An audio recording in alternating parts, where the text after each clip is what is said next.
breaks the quiet. He once said, "I have lived a magical life. I've taken my hits, but I've also soared." Stillness, April 1st, 2025. The headlines hit like a gut punch. Val Kilmer, one of Hollywood's most enigmatic talents, was dead. 65. Gone. Pneumonia, his daughter Mercedes confirmed. But truthfully, his silence had begun long before. This wasn't just about a death. It was about a slow vanishing, the fading of a once thunderous presence into something fragile, something almost invisible. He was always different, always distant, like a star just beyond reach. He carried mystery like a second skin, rarely understood but impossible to ignore. Val Edward Kilmer was born in Los Angeles in 1959, but not into glamour. His childhood was fractured. His parents divorced when he was 9. Tragedy came later. His younger brother Wesley drowned at just 15. Val never spoke about it much, but that pain soaked into everything he created. It became a part of his fabric, a wound that never fully closed. It was the phantom always behind his smile, behind the characters that bled more truth than fiction. His grief lived in shadows. Has died at the age of 65. He was best known for his role as a fighter jet pilot Iceman in Top Gun. He starred in a host of other films many of you will know, including Batman Forever, Willow and Heat. But in 2015, he'd been diagnosed with throat cancer. And let's talk more about this. We're joined this morning by Molly Malone. Great to have you with us. So this breaking news, really sad, and no age really, at 65 years old. Yeah, young age of 65 years old. And those shadows made their way into his art. He wasn't interested in fame. He was chasing meaning. At 17, he became one of the youngest actors ever accepted into Juilliard. He didn't act. He became. His classmates saw it. Teachers knew it. There was a fire in him, something ancient and restless. Hollywood wasn't ready for it. But Val didn't care. He wasn't trying to fit in. He was trying to feel. His breakout? Not the tortured roles we know him for, but comedy, Top Secret, where he played a hip-swinging American singer in Cold War Berlin. The world laughed. But Val's eyes always hinted at more. They hinted at sadness, at layers. Then came Top Gun, Iceman, the rival to Tom Cruise's Maverick. He was cool, controlled, lethal. But behind the scenes, he was starting to feel the Hollywood machine chewing at his soul. There was pressure to smile, to charm, to obey. And that just wasn't him. He didn't want to be a star. He wanted to be an actor. At the age of 65, his daughter says the actor died from pneumonia. Kilmer was known for portraying Batman and rock icon Jim Morrison, of course, Iceman in the Top Gun series, many other roles. He rose to prominence in the 1980s and had an acting career spanning 4 decades. A shapeshifter, a vessel. Then came The Doors. Val didn't just play Jim Morrison, he became him. He sang like him, moved like him, lived like him. It scared people. Directors said he went too far. But it was never an act. Val was always searching for truth, for connection, for something deeper.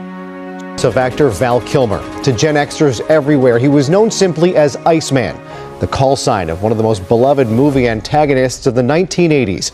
Kilmer, at age 26, skyrocketed to fame in 1986's Top Gun. It was just his 3rd feature film. He inhabited several famous roles throughout his long career. He took a turn as Batman, earned critical success for playing Jim Morrison of The Doors, also had high-profile turns in other news in Top Gun Maverick nearly 40 years after the original. After suffering from throat cancer for more than a decade, it would be his final film. Val Kilmer, dead tonight at the age of 65. Something raw, something holy. You could see it in his eyes as Doc Holliday in Tombstone.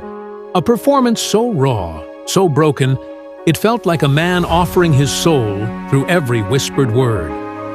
He wasn't just playing a dying man. He was channeling grief, love, guilt, It was real. Hollywood didn't know what to do with him. They wanted pretty, easy, obedient. Val was none of those things. He wore the cape in Batman Forever. For a moment, he stood as a blockbuster titan. But the cowl suffocated him. He clashed with the studio, with the director, with the mask. He walked away from the franchise, from the money, from the fame. Because it didn't feel true, because truth mattered more than millions. Behind closed doors, people said he was difficult, intense, eccentric.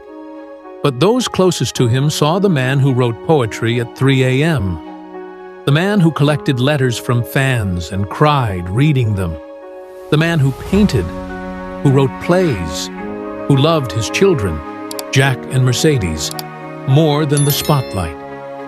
He wanted to be present. He wanted to be a father. Hollywood called it stepping away. He called it life. Then, the silence. In 2014, he was diagnosed with throat cancer. He refused surgery at first. He believed his faith, Christian Science, would guide him. He prayed. He suffered. He nearly died. And when he survived, he had lost something Hollywood could never replace: his voice. He could no longer speak without pain. His iconic voice, the voice of Batman, of Jim Morrison, of Iceman, became a rasp, a whisper, a ghost of what it was. Directors stopped calling, scripts dried up, paparazzi forgot. And Val? He turned the camera inward. He began filming his life. Decades of home footage, letters, behind-the-scenes moments, heartbreaks, dreams. The result was Val, a documentary like no other. Narrated by his son Jack, it showed us the truth, the man behind the myth, the father, the artist, the broken boy who never stopped dreaming, the warrior who didn't want pity. He just wanted to be heard, one last time. In 2022, he returned. Top Gun, Maverick, a single scene. He didn't speak much. He didn't need to. His eyes told the story. Years of loss, of struggle, of love, of gratitude. Theaters erupted in applause. Fans cried. Tom Cruise, his old rival, embraced him with love. For that moment, Val Kilmer wasn't just a comeback story. He was proof that vulnerability is the greatest strength, that scars are beautiful, that broken doesn't mean defeated, but time is cruel. Pneumonia struck hard. His body, weakened from years of treatments, could not fight anymore. On April 1st, the man who had once been larger than life, who had loved, lost, and soared, slipped away. Quietly, with dignity. No final performance, just peace. But Val's story didn't end there, because stories like his echo, through time, through memory, through every artist who dares to be different. This isn't about a movie star who died. This is about a man who lived, who dared to defy what Hollywood demanded, who sacrificed the spotlight for authenticity, who raised his children with grace, who faced death not once, but twice, and returned with art, with love, with truth. Val Kilmer showed us that even in silence, you can roar, that when your voice fails, your soul speaks louder. So if you're watching this, remember, your voice matters. Your truth matters. You don't have to be perfect to be unforgettable. You just have to be real, be raw, be honest. If Val's story moved you, share it. Let someone know they're not alone. That pain doesn't define us. What we create from it does. That dreams delayed are not dreams denied. That even a whisper can shake the world. Rest in peace, Val Kilmer. You taught us how to live, even when life tried to take everything away. And you'll never be forgotten. Not today. Not ever.